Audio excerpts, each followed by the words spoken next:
আসসালামু আলাইকুম। আমি আজকে পাবদা মাছের একটা সহজ রেসিপি আপনাদের সাথে শেয়ার করব।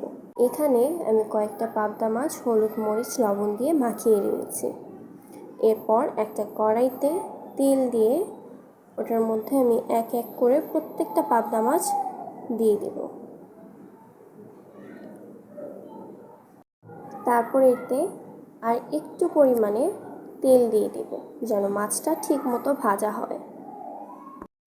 পাবদা মাছ কম বেশি আমাদের সকলেরই পছন্দের একটা মাছ। আমরা বাঙালিরা সকলেই পাবদা মাছ খেয়ে থাকি। এখন একে একে প্রত্যেকটা পাবদা মাছকে আমি একটু উল্টিয়ে নিব যেন দোনো পিঠই ভালো করে ভাজা হয়।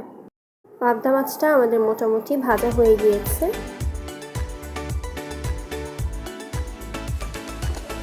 এখন পাবদা মাছের কড়াইটা নামিয়ে আমরা আরেকটা কড়াইতে একটু তেল দিয়ে দিলাম। তারপর এটার মধ্যে আমি দিয়ে দিব 3টে পেঁয়াজ কুচি, 4টা শুকনো মরিচ। আপনারা চাইলে কাঁচা মরিচও দিতে পারেন, কিন্তু শুকনো মরিচটা দিলে মাছের টেস্টটা একটু আলাদা আসে।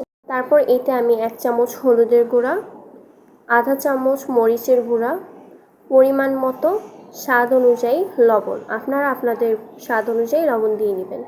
তারপর এটাকে একটু ভালো করে ভেজে এটার মধ্যে আমি আমার পরিমাণ অনুযায়ী পানি দিয়ে দিব। আপনারা লবণটা এবং পানিটা আপনাদের স্বাদ অনুযায়ী দিয়ে দিবেন। যতক্ষণ এই ঝোলটা বলক না আসে ততক্ষণ পর্যন্ত আমরা এটাতে চুলার আঁচটা বাড়িয়ে রাখবো।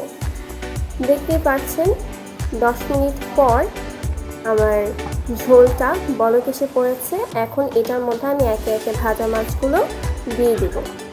ভাজা মাছ দিয়ে দেওয়ার পর আমি এটাকে একটু নর্মাল আঁচে দিয়ে দিলাম। তারপর এটাকে একটা ঢাকনার সাহায্যে ঢেকে দিলাম।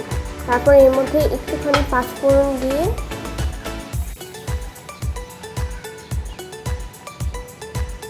দেখতে পাচ্ছেন আমাদের পাবদা মাছ তৈরি হয়ে গিয়েছে। এই রান্নাটা আপনাদের কাছে কীরকম লেগেছে সেটা কমেন্টের মাধ্যমে অবশ্যই জানিয়ে দেবেন।